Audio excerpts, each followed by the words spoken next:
All right, let's get started. So today we're gonna do some probability problems, but let's first start with the two of the quiz questions from quiz 4. Can everybody see my screen?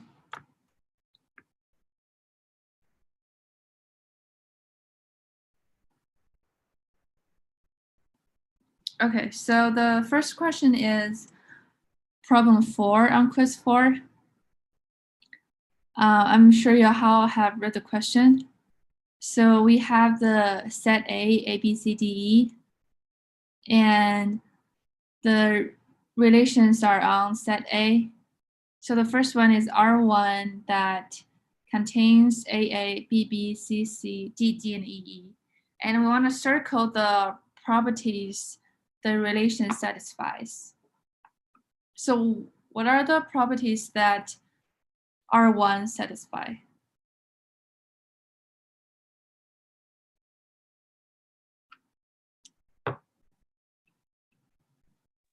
Reflexive. Reflexive. And what about symmetric or antisymmetric? Antisymmetric. Is it symmetric? Yeah, would it be both? Yeah. So whenever you have a set that is totally composed with like something like AA, BB, CC, it is both symmetric and antisymmetric. And what about transitive? Is it transitive? So we have A in the set, and AA goes to itself. And we have AA, which makes it transitive.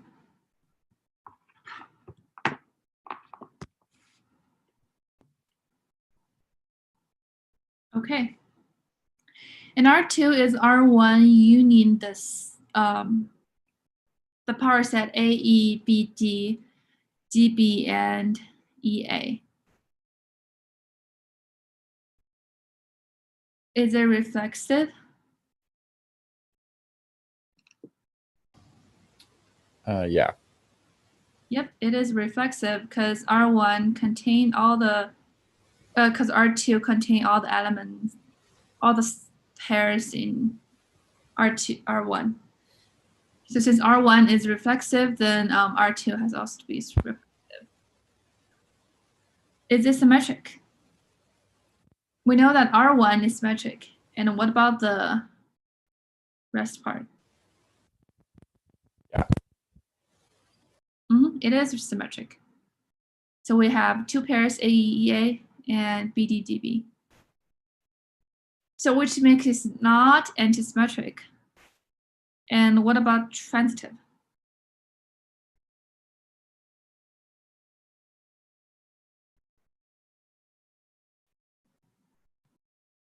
Yes. Yep, it is also transitive. We already know that R1 is transitive, and we have AEEA, and we also have AA in the set, and BDDB we also have BB in the set, so makes it transitive. So R3 is R1 union the set BA, CB, CA, and DA. So it should be reflexive because you know it contains all the elements in R1. And what about symmetric and antisymmetric?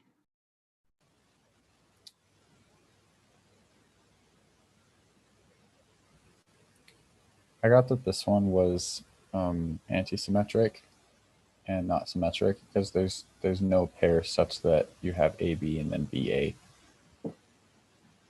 Yep, that's exactly right. So it is antisymmetric because Yeah, like the example you're given, you don't have AB in the set. So what about transitive?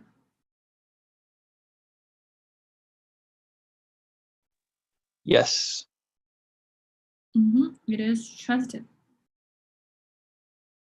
So we have, let's see. We have CB and we have BA and we also have CA in the set. So you can just check like all the elements in the set and which you should all make it transitive. Okay. And R4 is AA, BB, CD, and DC. Is it reflexive? This time you don't have R1. And you only have BB in the set. So R4 is not reflexive. And what about symmetric and antisymmetric? I think it would be symmetric, but not antisymmetric. Okay. I also think that it is not antisymmetric because you have CD and DC, this pair, to make it not antisymmetric. But why do you think it is symmetric? So for symmetric, I changed my mind. so you don't think it is symmetric? No, because AB doesn't have BA. Yes, exactly. So BA does not contain R4, which makes it not symmetric because all the pairs in the relation has to have. So as long as you have AB in a set, you also need to have BA to make it symmetric. And it's not antisymmetric. And what about transitive? It is not transitive because we have CD and then DC, but we don't have CC. Yep, exactly. So it's not. Okay. And R5 is A cross A, the set A, B, C, D, E cross itself. So R5 should contain all the possible outcomes. So what properties do you think is satisfied? It should contain all the XX and YY and XY, YX. Reflexive, symmetric, and transitive. Reflexive, symmetric, and transitive. Yep, that's exactly right. So it is not antisymmetric because all the elements in the relation, you can find like another element that satisfy the relation that is AB or BA or XX, like that. And R6, any questions so far? Isn't R1 and R5 the exact same thing? R1, R5? Yeah, isn't relation 1 and relation 5 the same? Not exactly. So R1 is actually a subset of R5. So R5 also contains pairs like AB and BA. But that does not contain R1. I think of it kind of like a multiplication table. Yeah, the multiplication would be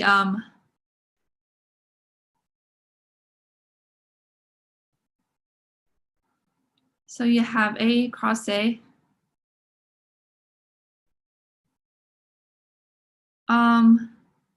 It basically means that you can have AA, AB, AC, and AD and AE, and similar for B, and also the other way around, if that makes sense.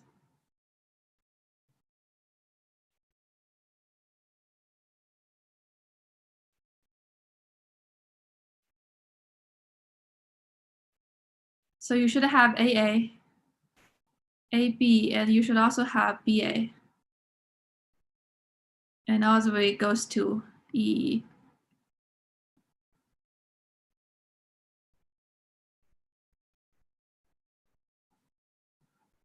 Okay.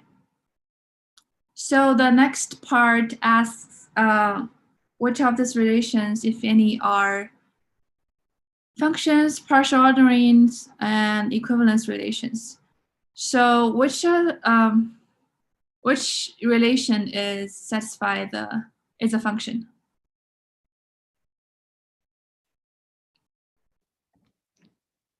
R1 Mm-hmm. and R4.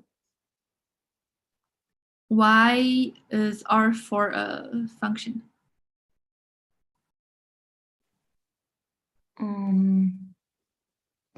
Because from the domain, we just go to the codomain. Mm-hmm. Yeah. So for a relation to be function, you actually need to satisfy two conditions. The first one is that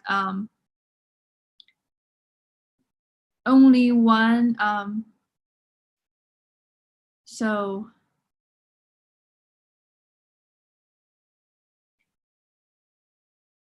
an element in the domain cannot map to two elements in the codomain. So like if you have A that maps to both B and C, that is not correct. You can only have one element in the domain that maps to an element in the codomain. And the second condition you need to satisfy is that all the elements in the domain has to map to something, which this makes R4 not a relation. Excuse me. So in R4, the domain is A, B, C, D, E, but you don't have any elements that start with E. So you don't have like E goes to something, which makes it not a function. So all the elements in the domain has to have a map in the codomain, but you can have elements that left in the codomain that does not have anything pointing to it. Okay, so R1 would be the only answer for a function. What about partial orderings? What are the properties you need to satisfy to make it a partial ordering?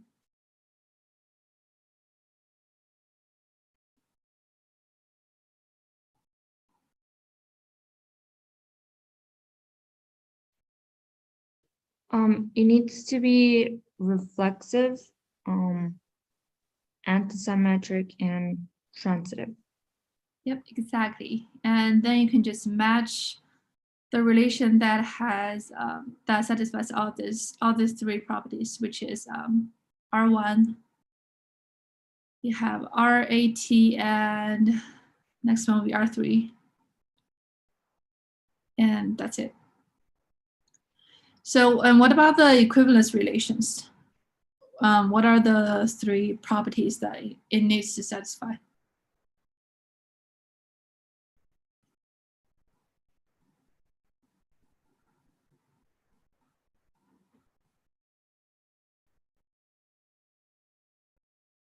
So it should be R, reflexive, and symmetric, and transitive.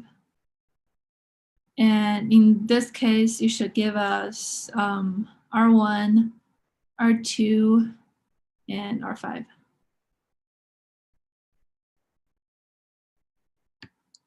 Okay.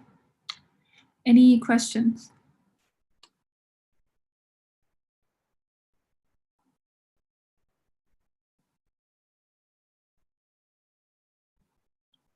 All right, let's move on to the next one.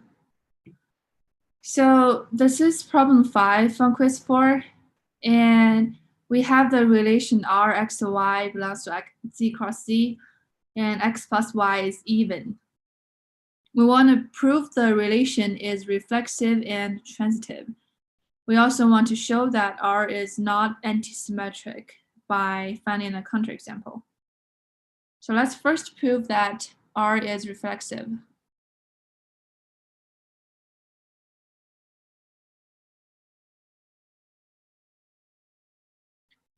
So in order to say a relation is reflexive, basically means that if you have little a in the domain capital A, which means that for every a in the domain, AA must be in the relation. So for this one, we can start with let A belongs to Z be given, because Z is our domain. And then AA must be in the set in the relation.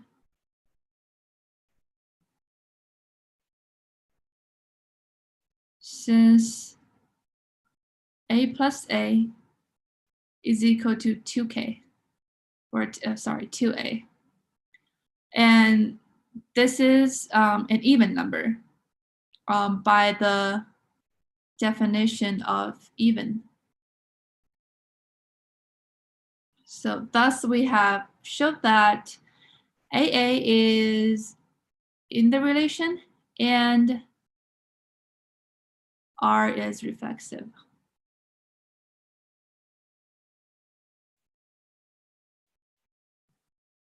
Okay.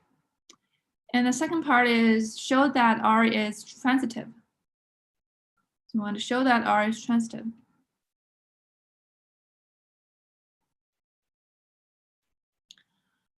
So what is the definition for transitive?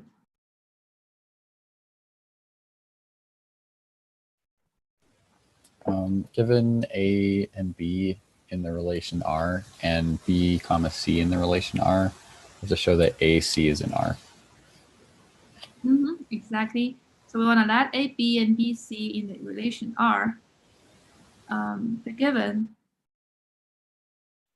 And we want to show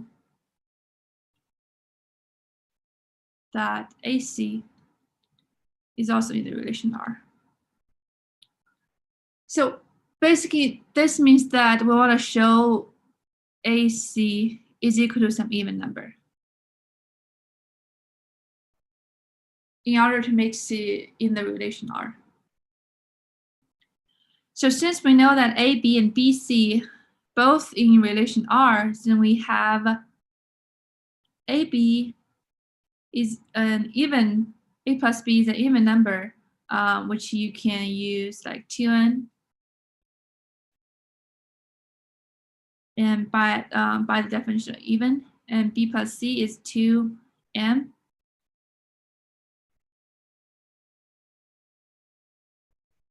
And how are you gonna show that A plus C is an even number?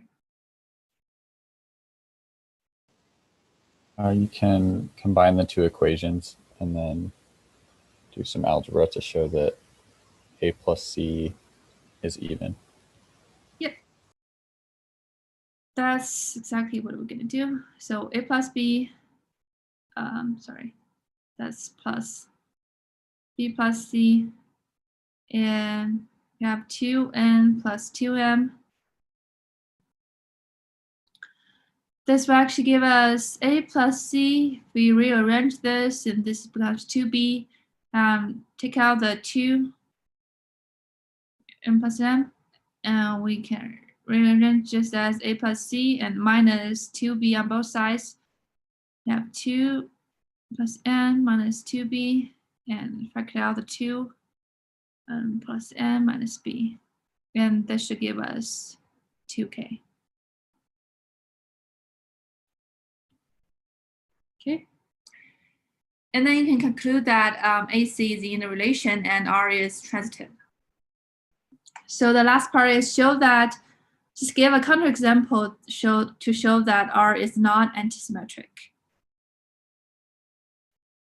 Can anyone give me one counterexample? I did 2, 4, and 4, 2. Yep, that's right. 2, 4, and 4, 2. And you can also come up with other pairs like 0, 2 and 2, 0, or 4, 6 or 6, 4. Any two numbers that adds up to even, and they're different. Okay. Any questions about this one?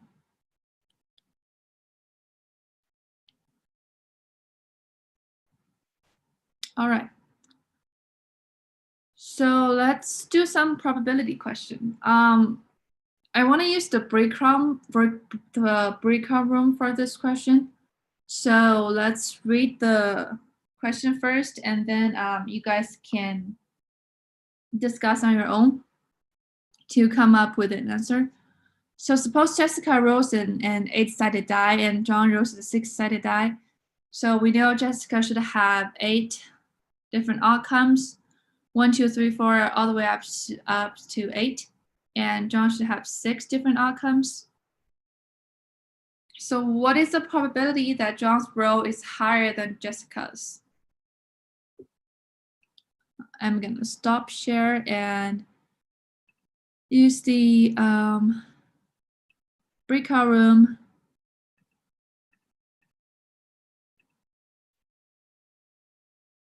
And you should have about 3 minutes to do this. Okay.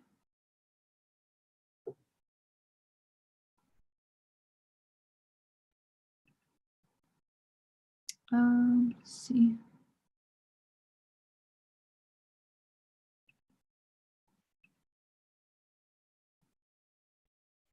Okay.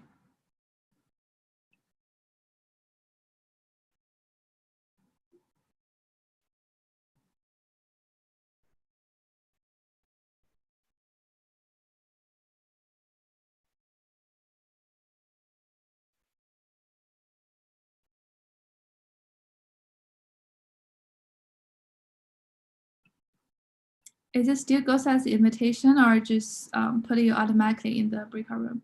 Oh, it just put me right in. Okay, cool. It also showed a timer, so I don't know how you did that, but that was pretty cool. Yeah, it's you can check the box in the option. You can set like a timer, like 3 minutes or 5 minutes. Sorry. Did that come with the update? I didn't update. Oh. Yeah, I didn't update my Zoom. I just didn't see that in the last discussion because it won't appear when you actually put them in the breakout room. You're only gonna appear when you first can try to recreate the breakout room. Okay.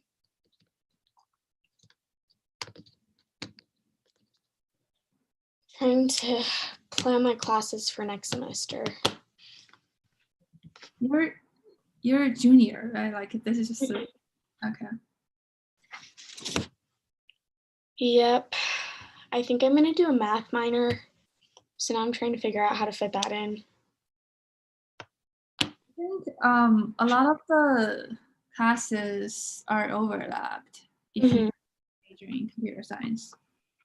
Yeah, I talked to my advisor this morning and it looks like there will only be like a couple more that I'll have to take, but Yeah. Anyway, I'm gonna graduate next year or next semester. So I will not be graduating in 4 years, but that's okay. Yeah, I know, like, I heard a lot of people saying that there are plenty of, like, heavy courses you need to take in computer science major. But I don't know. I'm just doing a minor, so. Mm. So what's your major? Mathematics with statistics emphasis. Oh, awesome. Yeah. I'm still taking the pure math course, like the algebra stuff and calculus, but Mhm. I can like take more of the statistics, like elective class. Yeah.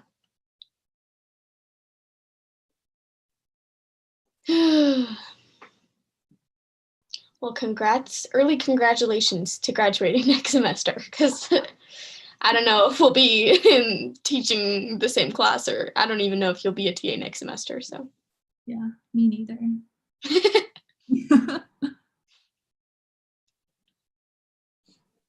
Okay, it's like coming back.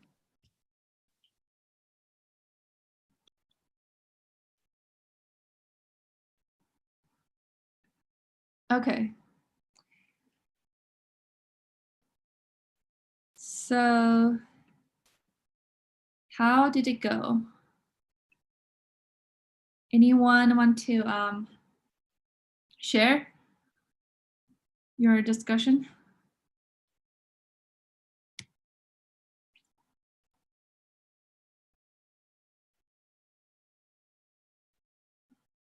Well, no, okay.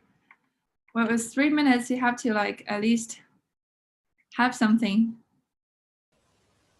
Our group was really not sure how to approach the problem. Okay. So for probability problems, you can apply the direct definition of probability. So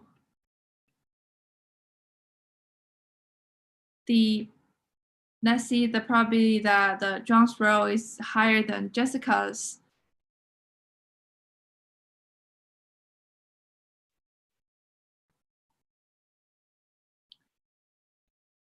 If we just use definition is the number of events that John's row is higher than Jessica's over the total number of events, which is the sample size, the sample space.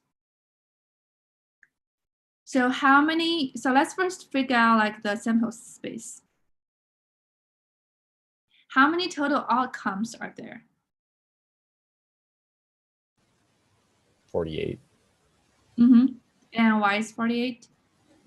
Because it's for each possible roll on the 6-sided die, there's 8 for the 8-sided die. Mm-hmm. So you just have 6 times 8, and that gives you 48 total outcomes. And you should have 48 in the denominator. And what about the number of events that John's row is higher than Jessica's? So I think for die problem, it is like more intuitive if you can like write out the possible outcomes, because it's easy to write down. It's only like 6 or 8 possibilities. Okay. So, and this is John, and this is Jessica.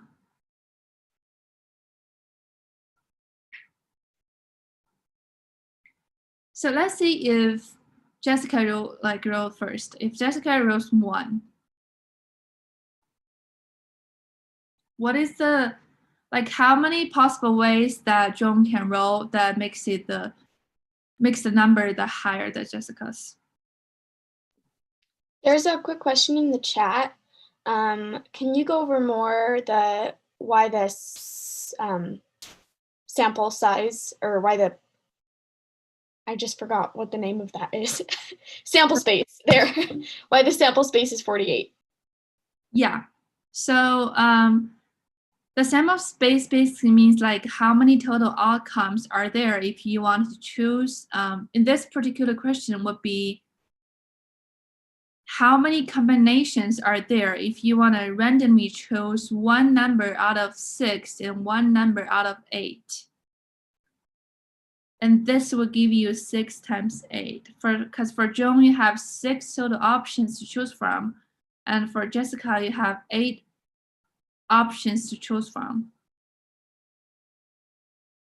Is this answer your question? Yep. Okay. Yeah, and that's where the sample space comes from. All right, so if Jessica wrote 1, and what are the numbers that John can roll to make it larger than Jessica's?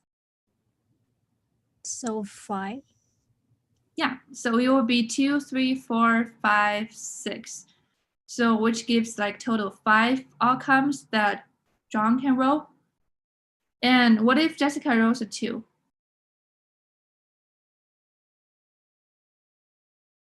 So it's 4. 4 would be Joan can roll 3, 4, or 5, or 6. And what about 3? So 3. And 4? 2. And 5? 1. Yep. And then you just can add them together. And this is the total number of possibility of outcomes that Joan's roll is higher than Jessica's. Because it's actually like you're doing this by cases. The case where Jessica roll is 1, and it's 2, and it's 3, and it's 4, and it's 5. And then you add them together. And this should give you 15 total outcomes. And you have 15 over 48. And this is 5 over 16. And that is your final answer.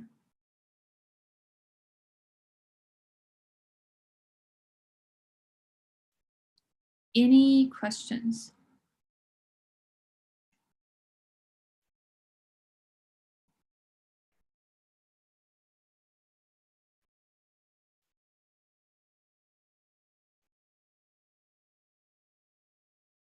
Okay. So the next one, I think we can do this together. So suppose that a non-negative integer solution to the equation w plus x plus y plus z is equal to 10 is chosen at random. What is the probability that this particular solution w is less than or equal to 2? So we wanted to make sure that w is less than or equal to 2, but also w has to be greater or equal to 0 because it's non-negative.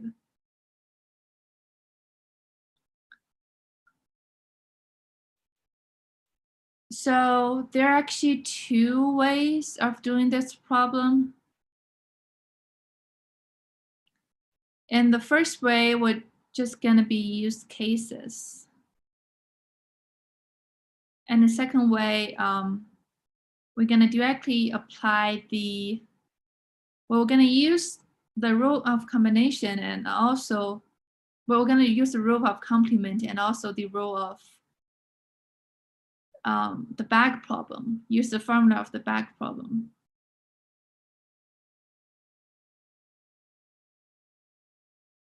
Rule of complement.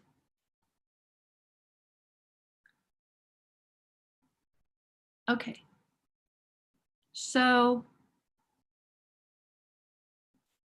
and what is the general formula if we're given this equation and we want to know like how many solutions are there?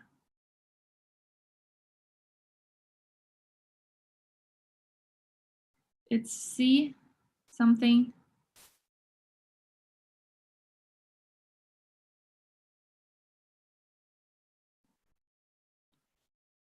So we have N and we have R. So our n in this case would be 4. We'll have, because we have 4 different types or variables, and r will be 10 because we want a total of 10. The summation would be 10. So the formula for back problem would be n plus r minus 1 and choose r. So let's first start with the back and plus the rule of complement method. So we know that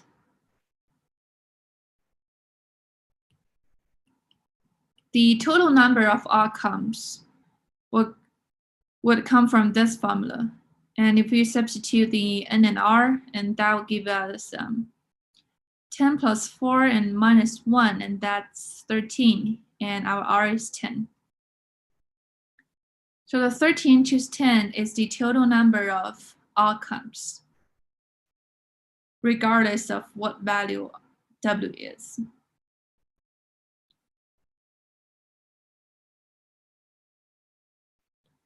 And we want to use this C13 choose 10 to minus that the outcomes that w is actually greater or equal to 3. Now, how do we find this part? Or more specifically, how do we find like the n and r for this part?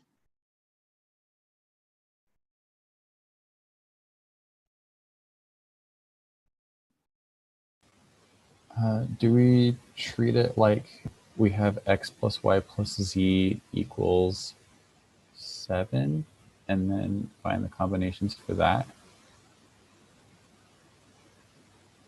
Yeah, I think you're almost correct. So the w, we want to make sure w is at least 3. So that will give us that w prime plus x plus y plus z is equal to 7, where the w is equal to w prime plus 3. And w prime can be 0.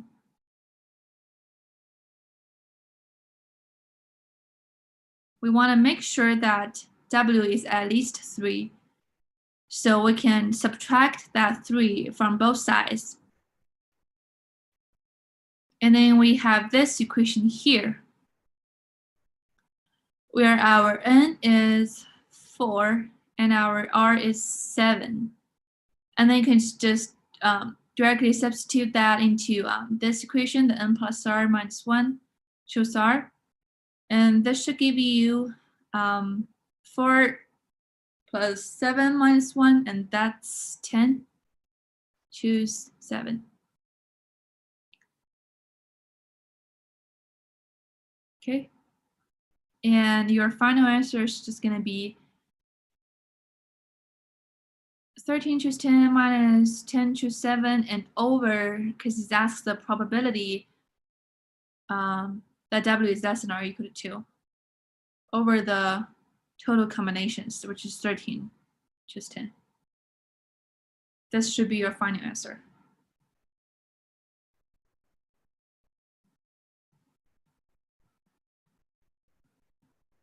Okay. And if you want to use cases, because for cases w is less than or equal to 2, which basically means that we only need to have 3 cases. So where w is equal to 2, and w can equal to 1, and w can equal to 0. That's all the 3 possible options. So if w is equal to 2, we have x plus y plus z is equal to 10 minus 8. Sorry, 10 minus 2. And that gives us 8. In this case, our n would be 3 and our r would be 8. And you just apply the equation. This is 3 plus 8 and minus 1, and that's 10, and choose 8.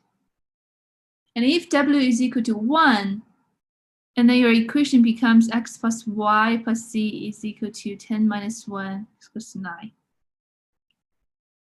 And in this case, our n is 3 and r is 9. And this is 10. And this 9 plus 3 minus 1, and that's 11, choose 9. And if w is equal to 0, and our equation becomes x plus y plus z is equal to 10. And this will give us n is 3, r is 10, 12, choose 10. And for this method, you would just add all three together to give you the possible outcomes that w is less than or equal to 2. And then you over C 13, choose 10. You add all those three.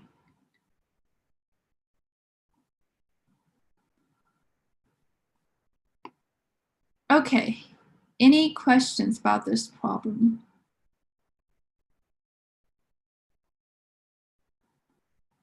Hi, I have a question. Why you can get the W equal to W prime plus 3? Isn't that like W prime plus 2 Oops, sorry. on the back and above? Uh-huh. Yes. How can you get the W equal to W prime plus 3? Isn't that plus 2? So the plus 2 means that, because for this part, we want a W is less than or equal to 2. We have the equal 2 here. So we don't want to count. So the complement of this would be W is greater than 2. Okay. And since we know it is, the solution has to be integer. So that basically means that W has to be at least 3. Okay. Okay. Thank you. Mhm.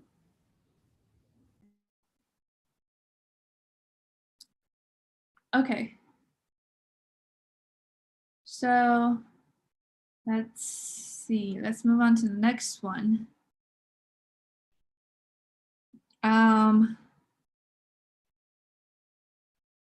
Sure if I want to do this one or see.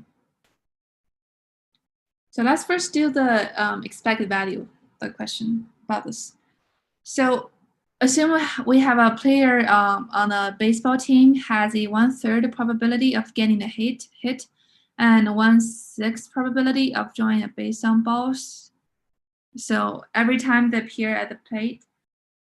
And we have the bonus of $1,000 for each hit and $100 for each base on balls. So if they reasonably expected 600 plate appearances this year, how much do we expect their bonus to be? So we want to find out the bonus, and we have the 600 plate appearances, which our n is equal to 600. Or you can think this as 600 trials. So we can do this problem into two different steps. The first step is find out the expected appearances for each for hit and also for base on balls.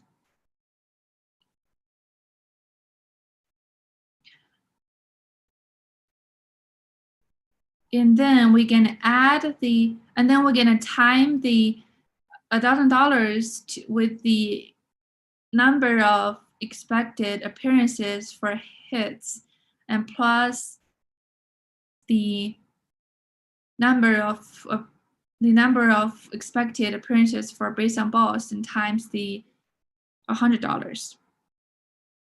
So the expectation of a hit, and we have the expectation of base on ball.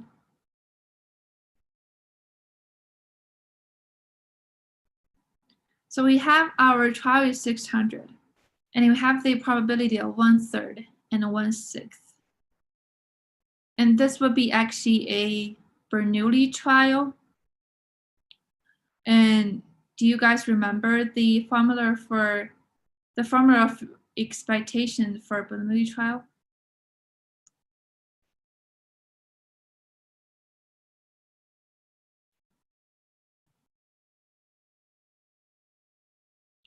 It should involve the number of trials and also the probability of getting success. And in this one, the probability of getting success should be equal to 1/3. And for the expectation of getting based on ball, the probability of success should be 1/6.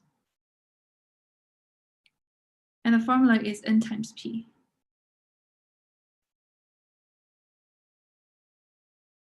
So we have 600 times 1/3, and that gave us 200. And we have 600 times 1/6, and that gave us 100. How would you interpret these two numbers? Like, what does this two number represent? The number of balls they expect to hit and the number of based on balls they get. Yeah, exactly. So this is a number of expected, the number of hits, the number of expected hits to get, and this is the number of expected based on balls to get. So, and then we can just time them separately by the bonus and add them together.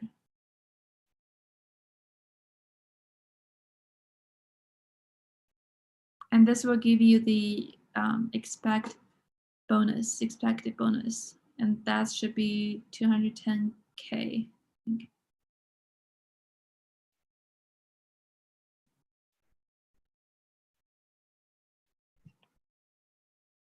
All right. I have a question. Uh-huh. So on the first part, I think I would have just like intuitively thought to do like 600 times 1/3 and 600 times 1/6. Would it be a problem not to put all the extra notation and just to put like the math? Yeah, I think it's fine. Even just put like 1/6 times 600 times 100. Okay, cool. Thanks. Yeah.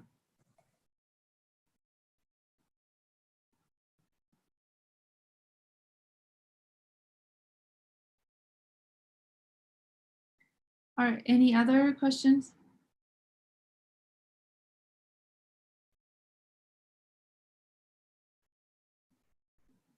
Okay, so since we only have 2 minutes, 1 minute left, so maybe we can just do part A in this problem. So consider choosing a committee of 3 people from a club with 8 sophomores and 12 juniors, and the event E1 be that the committee has a sophomore, and E2 is the event that the committee has a junior. So are the events E and E2, E1 and E2 independent?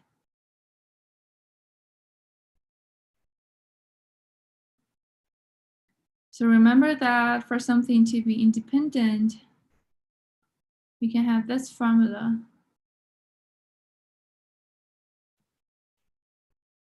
If E1 and E2 are independent. So which means that one event happens does not affect the other event, does not affect the probability of other event. Are they independent? No, Why not? because when you pick 3 people, is if you pick that's in the sophomores already, so you couldn't pick in the junior anymore. and vice versa. If you pick from 3 from the juniors, so you couldn't pick in the sophomore. So I think they're not independent. Yes, exactly. So the number of, let's say if you first pick the number of sophomores, the number of sophomores you pick actually affect the number of juniors you will pick. So they are not independent. So E1 and E2 are dependent. Okay. I think this is gonna all for today's discussion. Are there any last minute questions, or you can ask something from the homework or whatever?